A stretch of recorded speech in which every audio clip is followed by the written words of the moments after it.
here! I swear I'll kill you if you hurt Alice! Do you hear me? Come back here! He had Alice, and he wanted the manuscript because he thought it held some magical power. But I had no manuscript to give him. I had to get back to Barry and figure out my next move.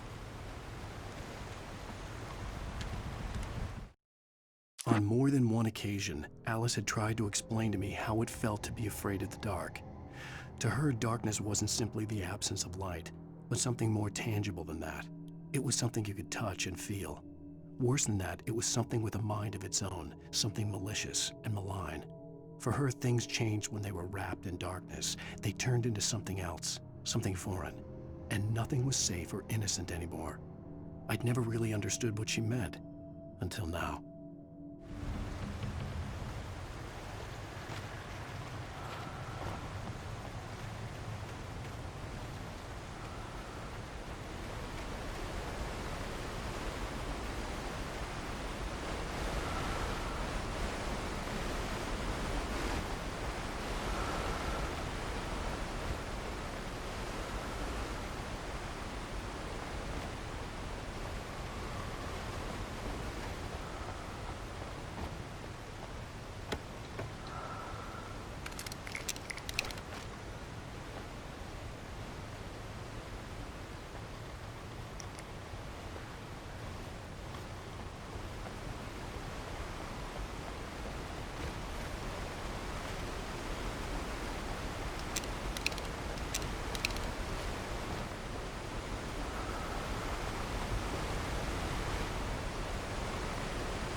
Sarah didn't care about the legal threats Wake's agent had made. She let Wake go without argument, because there was something about him she couldn't quite put her finger on, something that reminded her of her father. She didn't think Wake would hurt his wife. Then she thought about the way he waded into Hartman, that hair-trigger rage flaring up without warning.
The night had been one desperate situation after another.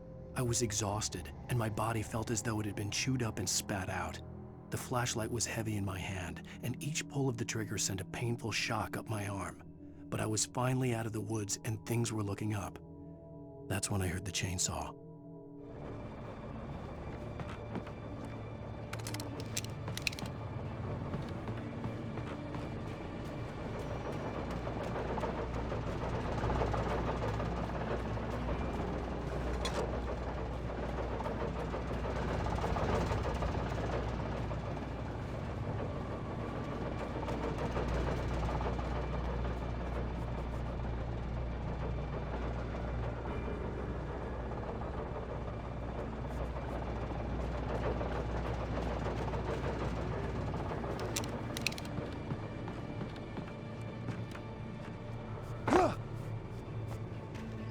I had heard the plane fall. It made no sense. It was clear that it had just fallen here, but it was very old and obviously hadn't flown in decades. Looking at it sent a shiver down my spine.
The logging site was a mess.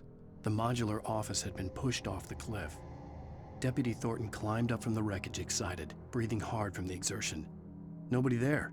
It's weird. Don't you think that's weird? Bored, Mulligan let out a mighty snort.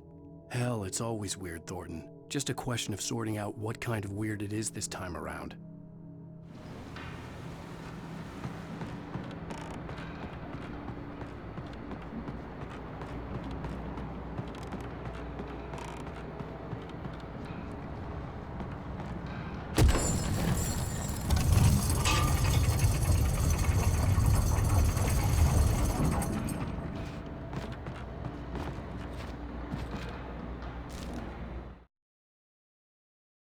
When Barry saw the darkness attack the visitor center, it made him a believer.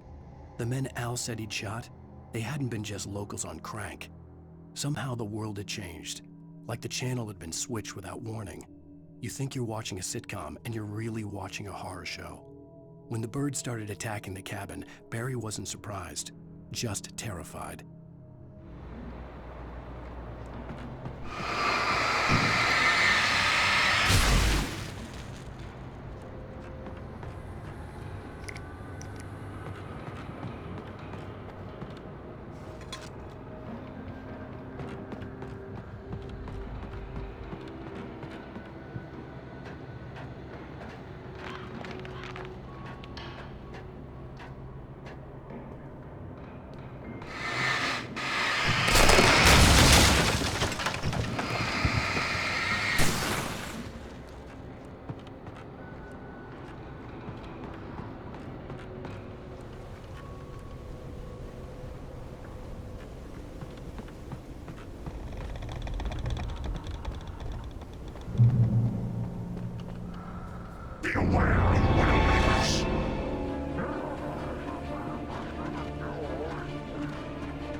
shadows stirred and the wind picked up as I ran through the forest. I felt the dark presence turning its gaze toward me. Then the moonlight was blotted out by dark shadows that raced violently across the ground, moving too swiftly to be natural. Darkness gathered between the trees and melted again to reveal the Taken. No natural path had brought them here.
Logging is a hazardous occupation.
Barry? Ow! The porch is covered with birds. They've got all Hitchcock on me. Stay out of sight. I'm on my way. Don't open the door. What am I, crazy? Stay hidden. I'll be there soon. Just make sure you keep the lights on.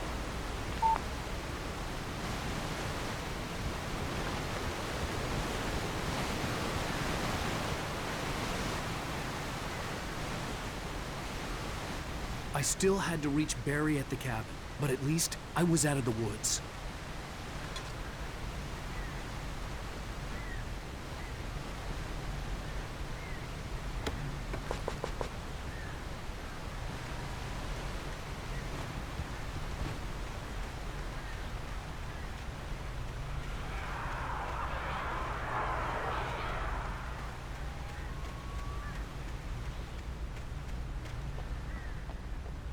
have to get the car from the locked garage. It would get me back to Barry faster, and the headlights were a welcome bonus.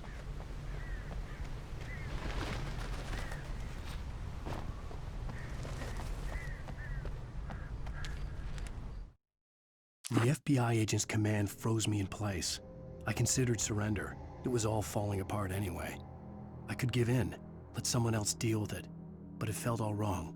Call it instinct, his posture, the way he held the gun. He was no friend.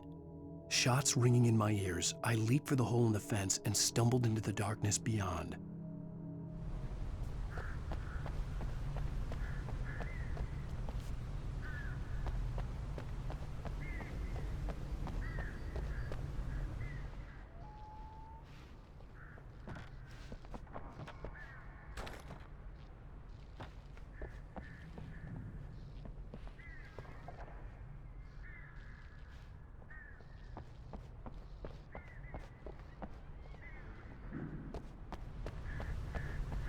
I had to find the key to the garage.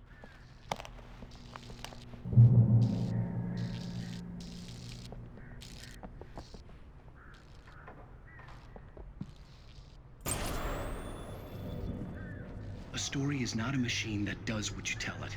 A story is a beast with a life of its own. You can create it, shape it, but as the story grows, it starts wanting things of its own. Change one thing and you set off a chain reaction of events that spreads through the whole thing. The characters have to be true to themselves. The events need to follow a logic that fits the story. A single flaw and the magic is gone. The story dies. Alice dies.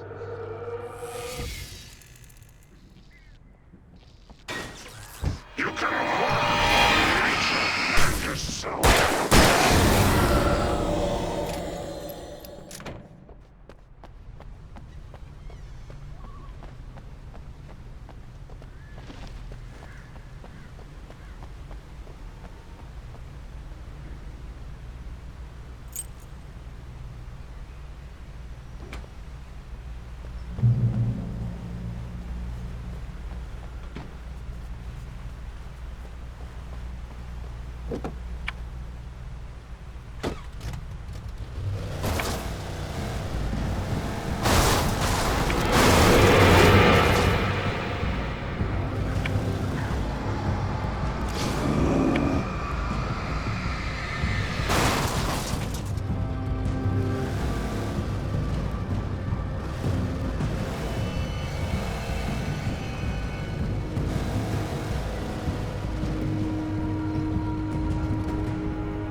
was no misunderstanding.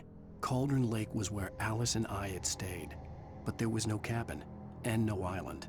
I was missing a week. What had happened to me? What had happened to Alice? I had to get her back. I couldn't face life without her.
The flare gun was probably the best weapon I could imagine against the dark things I was facing.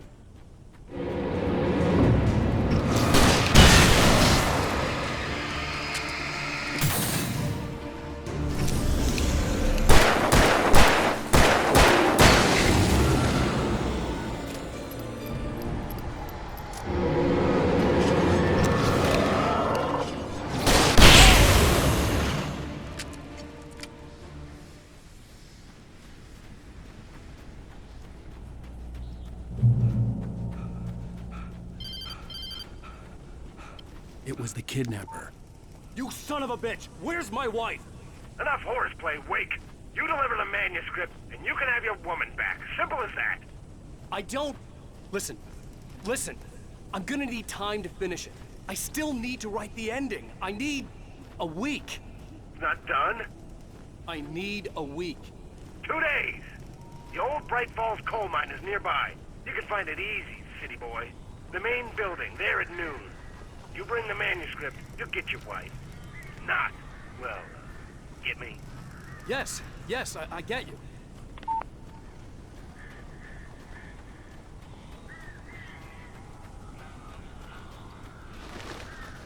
Barry had talked about birds over the phone.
door now. They're gone. Hey, Al. I'm sorry for thinking you were having a psychotic episode, man. I sent Barry to the town to ask around about a man fitting the kidnapper's description. He'd go through the archives of the local paper. Perhaps he could learn something. Anything about the island and the cabin that had disappeared. The man wanted a manuscript. I had to try to write him one to get Alice back.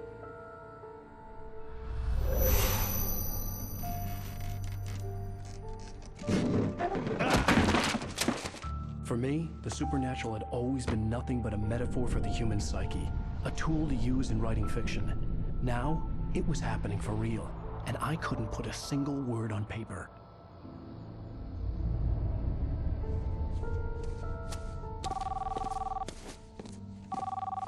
Barry Wheeler speaking. This is Rose. Rose? I found Mr. Wake's pages. Oh, you sweet, brilliant girl. Could you and Mr. Wake come get them? I live in the trailer park outside the town. We'll be there in less than an hour. I know. See you soon.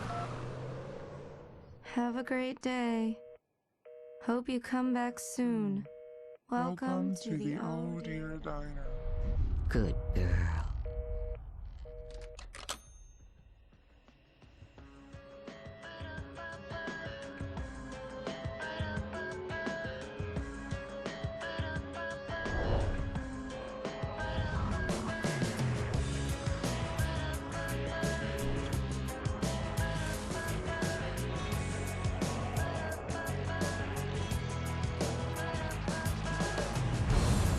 Come here. Pretty please, can you tell me where I am? You, won't you say something? I need to get my bearings. Previously on Alan Wake, Alice has been kidnapped. Alan, please help me. Alice? You'll do exactly what I say if you ever want to see your wife again. I can't tell anyone except my agent Barry. Damn it, Barry, they'll kill her. You're my best friend, and I'm worried that you're not right in the head. The ransom is a manuscript I supposedly wrote that's coming true before my eyes. It happened just the way it was on that page. So dark. I have found only a few scattered pages. I want the entire manuscript. The deadline is in 2 days. I found Mr. Wake's pages. Good girl. How the hell did she get her hands on the manuscript anyway? I don't know. She's resourceful. I told you you were too hard on her.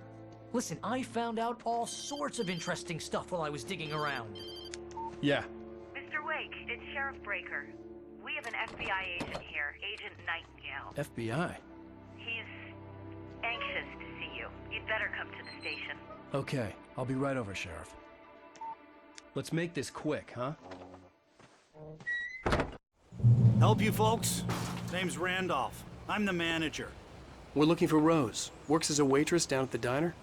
Rose, sure. Nice girl. Who wants to know?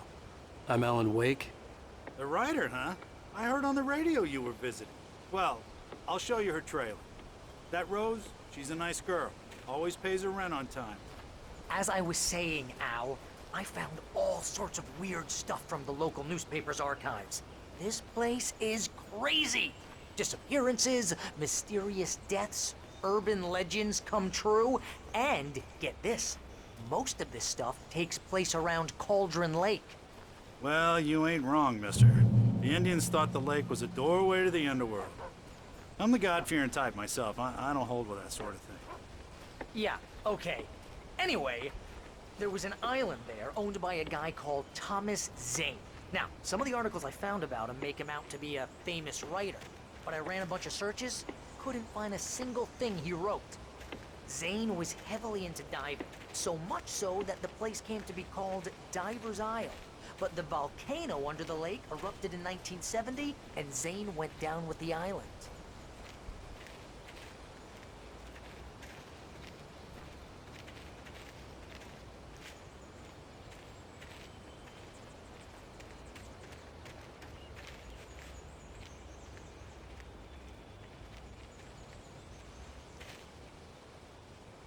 Hey, It gets better. A local girl, Barbara Jagger, drowned in Cauldron Lake just a week earlier. They were lovers.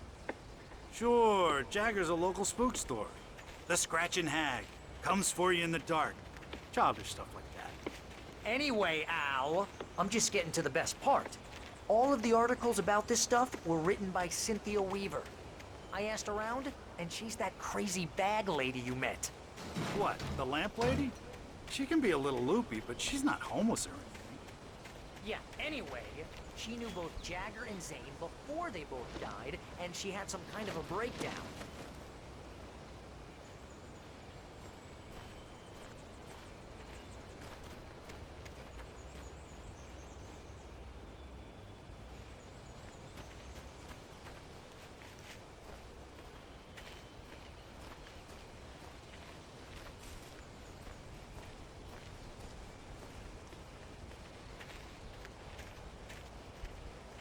Well, mister, this here's Rose's trailer. You mind me asking what you want with her? We're just here to talk to her, pal.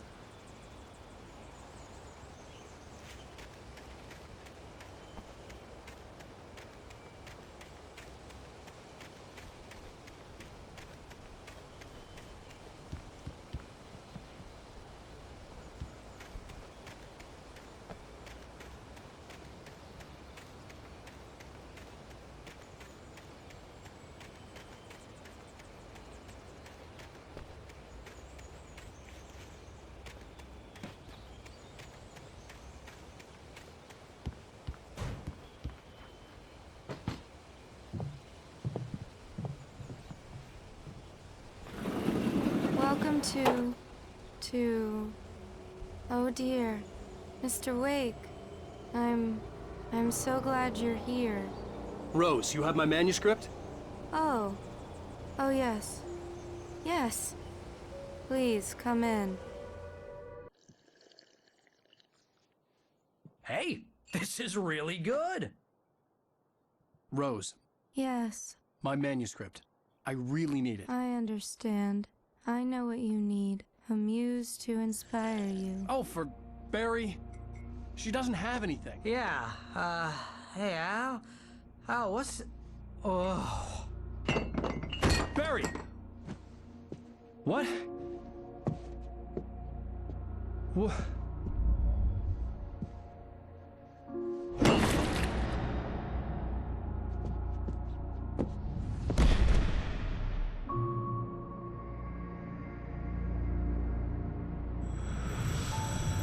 It's coming for you, hiding in my barber's skin. I'm too weak to stop it. You must turn the lights on. I promised I'd come visit you and your lovely wife. You must finish what you started. I insist. You must turn the lights on.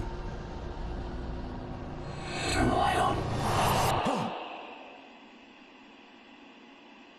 Back to work, boy.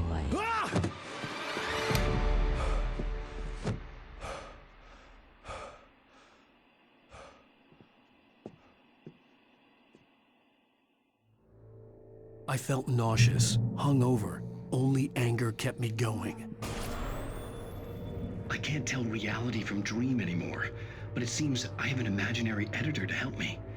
She's an old woman in a funeral dress. I call her Barbara Jagger. She's very strict. I'm writing faster and faster. My manuscript is being heavily revised. The edits are getting very aggressive, and each day there's less of me and more of her. I hate it, but I know she's right. She promises me I can save Alice this way. She knows more of this than I do. About the complex incantation I'm attempting. About this place. She's worked with another writer under similar circumstances, Thomas Zane. The genre of the story seems to be shifting. It's turning into a horror story. I'm getting close. I can feel it.